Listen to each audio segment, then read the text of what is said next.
Rajaram Tripathi sir, ये मैं उसके पहले दर्शकों के लिए एक जानकारी बता दूं। जो स्पीकर का चुनाव होता है, स्पीकर के चुनाव में चूंकि अभी तक चुनाव हुआ नहीं है, पहली बार स्पीकर का चुनाव होने जा रहा है। दोनों उम्मीदवारों का नामांकन हो गया है। अब अगर बीच में कोई और खेल नहीं होता है तो निश्चित तौर पर निर्विरोध नहीं होगा अब निर्वाचन और चुनाव होगा, जिसके लिए कल 11 बजे का समय भी निर्धारित कर दिया गया, यानी 26 जून 2024 समय 11 बजे वो इतिहास बनेगा जो अब तक देश के लोकतंत्र में नहीं हुआ था। जिस परंपरा के तहत ये सारे सामंजस्य बैठाए जाते थे, वो परंपरा जो है कल टूटती हुई देखी जाएगी। हम लोग उसके गवाह बनेंगे, देखेंगे हम लोग कैसे वो परंपरा टूटती है। खैर, जो स्पीकर का चुनाव होता है, मैं पहले उसके बारे में एक लाइन में बता दूं, फिर मैं राजनाम सर के पास चलूं। ये जो चुनाव होते हैं उसमें सांसद जो है वो वोट करते हैं एक दिन पहले। अनुच्छेद 93 के संविधान का जो अनुच्छेद 93 है उसके तहत ये सारी कार्रवाई होती है। एक दिन पहले समर्थन का जो है वो नोटिस देना पड़ता है उम्मीदवारों को, उम्मीदवारों के पक्ष में, उम्मीदवारों के समर्थन में सांसदों को। अब अच्छा, उसमें कोई ऐसा भी नहीं है सीन की बहुमत वाला मामला हो कि वहां 272 बताना, नहीं। मौजूदा सांसदों में जिनका जो वोट करेंगे उसमें जिसका आंकड़ा ज्यादा होगा वो सीधे सीधे जीता है, यानी साधारण बहुमत जिसको कहते हैं। तो साधारण बहुमत जिसके मिल जाता है वो चुन लिया जाता है। तो अब इसमें एक खेल अभी और है जो दिख रहा है। अब मोदी जी का जो जब एनडीए के नेता घोषित किए गए थे उसके बाद इस चीज को लेकर के चर्चा हुई थी कि भारतीय जनता पार्टी के संसदीय दल की बैठक नहीं कराई गई। भारतीय जनता पार्टी के चुने हुए सांसदों ने अपना नेता चुनने का काम नहीं किया जो लोकतांत्रिक परंपरा के हिसाब से होना चाहिए था। अब उसमें से उसके बाद जो कई सारे नेता असंतुष्ट दिखे, जो कई सारे ऐसे नेता जिन्होंने अपनी जुबान तो बंद रखी लेकिन उनका जो एटीट्यूड था उसने दिखाया कि वो इस चीज से बहुत संतुष्ट नहीं है उनके। कई इसके अलावा जो पिछले 2 कार्यकालों में असंतुष्ट नेता थे अभी वो भी भरे हुए बैठे हैं। तो अब एक बड़ा सवाल ये है कि क्या इस तरीके के जो नेता हैं वो भी भारतीय जनता पार्टी के नेताओं की मैं बात कर रहा हूं या एनडीए के बाकी घटक दलों की मैं बात कर रहा हूं। भाई, लल्लन सिंह के साथ जो चीजें हुई थी वो हम सबको याद है कि किस तरीके से बिहार में फिर से सरकार बनाने के लिए पहले नीतीश कुमार साहब ने उनको राष्ट्रीय अध्यक्ष पद से हटाया और फिर वो चीज की गई। आज भले ही वो मंत्री बनाया। चंद्रबाबू नायडू के साथ जो जिक्र अभी हो रहा था, चंद्रबाबू नायडू के साथ अमित शाह साहब ने क्या किया।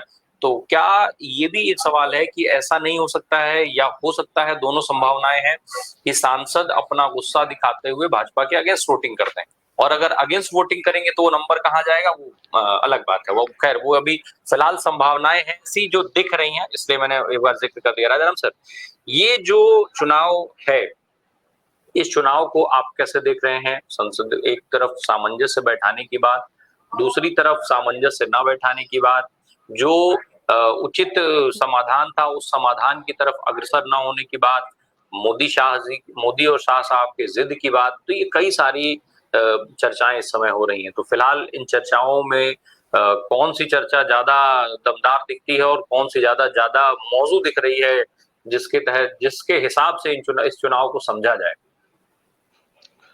नमस्कार राय साहब। परंपराएं जो है स्वस्थ परंपराएं जो है निभाई जानी चाहिए, लेकिन जहां पे मोदी जी की सरकार की अगर बात आती है तो हमने देखा है उन्होंने कई परंपराओं को तोड़ा है और एक परंपरा और तोड़ने जा रहे हैं। और आप जानते हैं, हम सब जान रहे हैं कि ये विवाद प्रोटेम स्पीकर के चयन से हुआ। के सुरेश 8 बार के वरिष्ठ हैं, लेकिन किरण रिजिजू ने एक नई व्याख्या दी कि भाई उनका ब्रेक 2 बार हुआ है 2004-98 में, इसलिए उनको हम नहीं बना रहे हैं, जबकि वो 8 बार के हैं और महताब जी जो हैं भर्तरी वो 7 बार के। तो परंपरा वहां टूटी पहले, सबसे पहले, और वो भाजपा ने तोड़ा।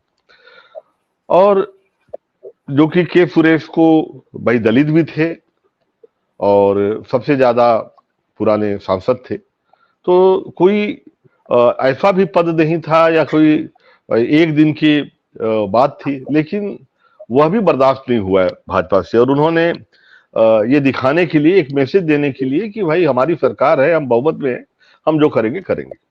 तो किरण रिजिजू ने जो बात कही थी कि भाई हम जो वेस्टमिनिस्टर प्रणाली है उसका हम पालन कर रहे हैं। तो अगर वेस्टमिनिस्टर प्रणाली की बात करते हैं राय साहब, तो फिर आपको डिप्टी स्पीकर का पद विपक्ष को देना चाहिए, ठीक है। और डिप्टी स्पीकर का पद ही आपने नहीं रखा था पिछले चुनाव में, तो परंपराएं तो लगातार तोड़ते जा रहे हैं। और चुनाव की ओर ले जाने के पीछे इनके निहितार्थ समझे।